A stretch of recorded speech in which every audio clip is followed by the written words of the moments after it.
Hello, and welcome to this brief interview in which we're going to be previewing the IMM and CEM conferences and exhibitions, which will be taking place in Ljubljana in Slovenia, September 24th to the 26th of this year, 2025. The first CEM event was held in the UK in 1997, and Slovenia will be the 16th CEM conference and exhibition. Whereas the first IMM, Industrial Methane Measurement Conference, took place in 2017, and Slovenia will be the fourth iteration of that event. Now, NPL has been involved, that's the National Physical Laboratory in the UK, has been involved with all of these events. So I'm delighted to have with me Rod Robinson, Principal Scientist at NPL, who will probably admit to the fact that he's also been personally involved in almost all of, if not all of these events, and has oftentimes been the chair of CEM and IMM conferences. So thanks very much for joining me, Rod. I wonder if we could kick off with CEM. What are the main subjects this year, and what are the most important developments in terms of regulations, technologies, standards, methods, etc.? Thanks, Graham. Well, yeah, this year I think it's going to be very exciting. We've extended the scope of the conference this year to bring in more topics related to air quality as well as our more traditional point source stack measurements. We've got sessions looking at low-cost sensors, the international sort of breadth of air quality monitoring. But of course, we're still focusing a lot on the quality and the advances in the point source monitoring. Driven, of course, we have the revision of the Industrial Emissions Directive, the primary European regulation, which drives a lot of the monitoring of industrial emissions.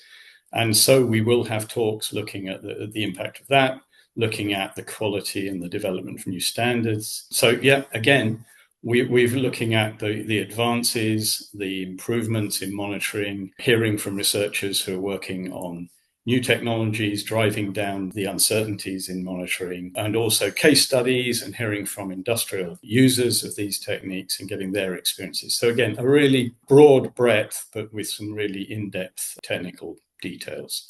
So an exciting conference lineup. And you mentioned low-cost sensors for ambient air quality monitoring. I believe there are some moves in Europe to standardize or create standards for the use of those. Is that issue being addressed at the conference?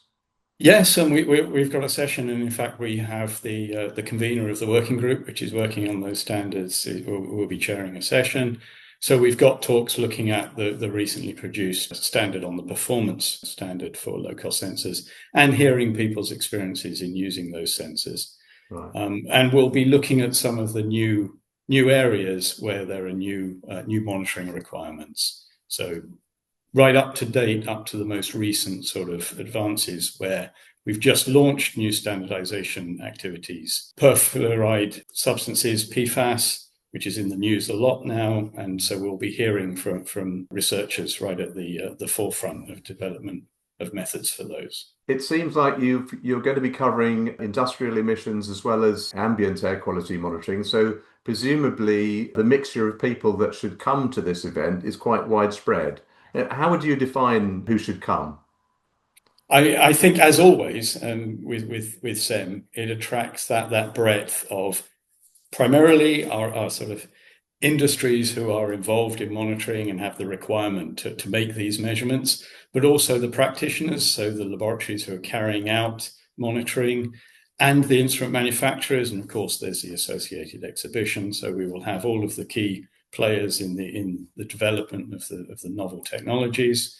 So really anybody who's involved in the performance of emissions monitoring and in air quality monitoring now, and we have regulatory authorities attending as well. So really across that breadth, anybody who has an interest in emissions monitoring should be coming along to Ljubljana. So it sounds like this is a good opportunity to meet and network with some of the key players in all of those sectors. Yeah, and the conference program is designed around that networking. We have the workshops, lots of opportunities for networking around the breaks. So the conference is a really great opportunity for networking. That ties in quite nicely with the exhibition, of course, which I believe this year is going to be the biggest exhibition that CEM has ever had. From my experience of these events, that's where a lot of the networking goes on, a lot of the discussions on the exhibition stands and so on. Yeah, and a lot of the exhibitors will be involved in giving some of the talks. So there's that opportunity to follow up from the talks and talk to people at the exhibition. And we have the whole range of we've got poster sessions, we've got the breakout sessions. So there's lots of opportunities for networking, and that's something which I think we've seen in the past. And we've really aimed to continue with this year's CEM, is to ensure that primarily it's an area for an opportunity for that networking. Thanks for that. And moving on to the Industrial Methane Measurement Conference, I wonder if we could start, Rod, by you painting the big picture. Why does methane merit a conference on its own? Methane clearly is a very strong greenhouse gas. It's becoming highly regulated. Its monitoring is becoming more important. This year, it's an incredibly timely conference because the European Union has published its regulation on methane emissions for the energy sector. We put together the IMM really to bring together researchers involved in the development and the research activities in greenhouse gases and methane measurement, together with industry and together with the commercial providers.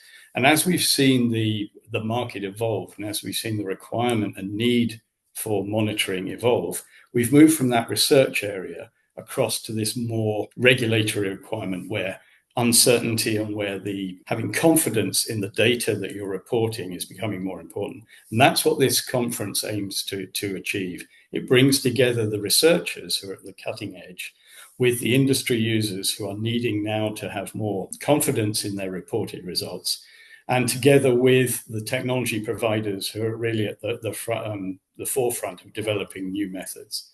And this conference allows people that interaction between those spaces. And critically at the moment, we're looking at a lot of standardization in this area. So we're producing standards in Europe to meet the requirements of the regulation.